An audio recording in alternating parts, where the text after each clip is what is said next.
Much. You get a gold star. Mr. Owens, you are recognized for 5 minutes.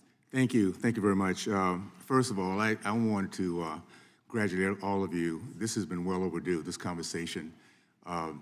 This is an area that we've had problems for decades, and we're now seeing the results of that.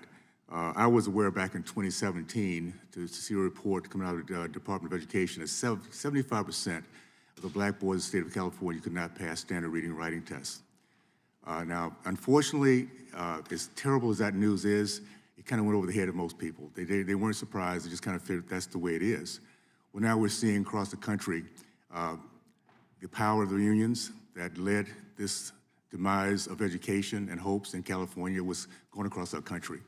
So I think it's timely that we're doing this. I think now as a country we're waking up, we do what we do best. We're gonna win, get our kids back, give them a chance to really believe in the American dream. And I wanna thank everyone here for your background, for your expertise, and for educating us in the American people. We're gonna get this taken care of.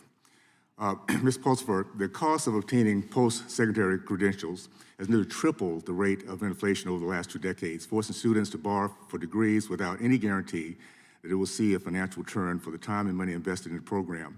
In your testimony, you mentioned institutions like students and taxpayers need to have skin in the game when it comes to student loans, such as requiring them to reimburse students and taxpayers for the share of the financial loss associated with non-repayment. How would this such requirement change incentives for colleges and universities when it comes to degree programs they offer and the prices they charge students? How would this improve the value proposition to post-secondary education? Thank you for that question, Representative Owens. Fundamentally, I think if we believe that higher education is intended to be a path to opportunity and enable the economic and mobility of the students it serves, there are probably 2 parts to that equation. First and foremost, like, are institutions held accountable to providing and developing programs that actually map to workforce opportunities? That also, by the way, includes liberal education, whether it's in humanities or languages, et cetera. It's like you still have to design those in a way that you're also intending to increase the readiness of the graduates in those programs for the work. The other part of that equation is, what is the investment we're actually making, asking students to make in that program?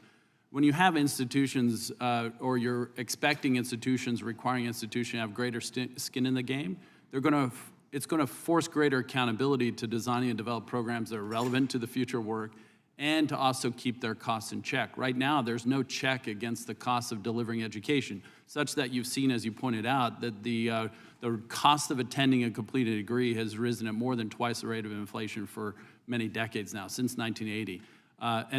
If the average cost of acquiring a bachelor's degree is nearing $100,000, there's, of the outcomes, the value, like how many jobs are worth it to make that kind of investment?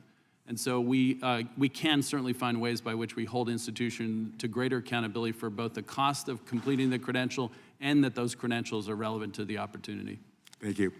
Dr. Sullivan, I agree with the workforce system must do a better job of getting Americans off the sidelines, equipping them with the skills needed to succeed in today's economy.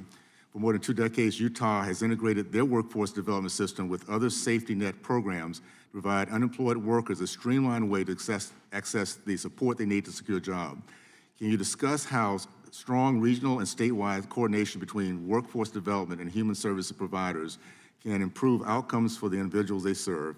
What are the updates on WIOA that are needed to lead more states to pursue innovative approaches to workforce planning and service delivery?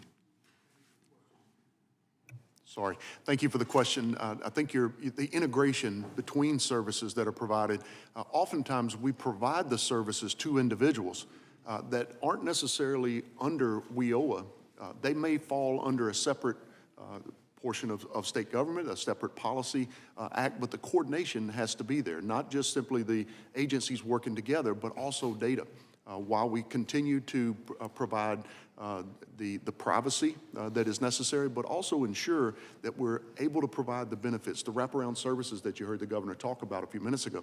But I think what we should focus on is to look back to see what students are doing as a result of some of the lack of coordination that is going on. Today, we may hear that enrollment is down in 2-year colleges. The fact of the matter is enrollment is down in credit-enrolled programs. the traditional programs. Students are showing up at our doorstep in long lines because they want to be a part of a short-term workforce opportunity that provides that value proposition that you just heard from President Pulsifer. The value proposition that gets them into the workforce in a shortened period of time. We cannot sustain individuals for 4 years while they go through degree programs. They simply need the education and skills to get into the workforce, and then education becomes a little different than what we've seen in the past. It becomes iterative. Work and go to school and continue to grow that job path, perhaps through the baccalaureate degree or even graduate degrees, but you must start somewhere. I think the most important part is to ensure we get people into the economy. Thank you once again, and appreciate this conversation. Well overdue. Thank you so much. Thank you.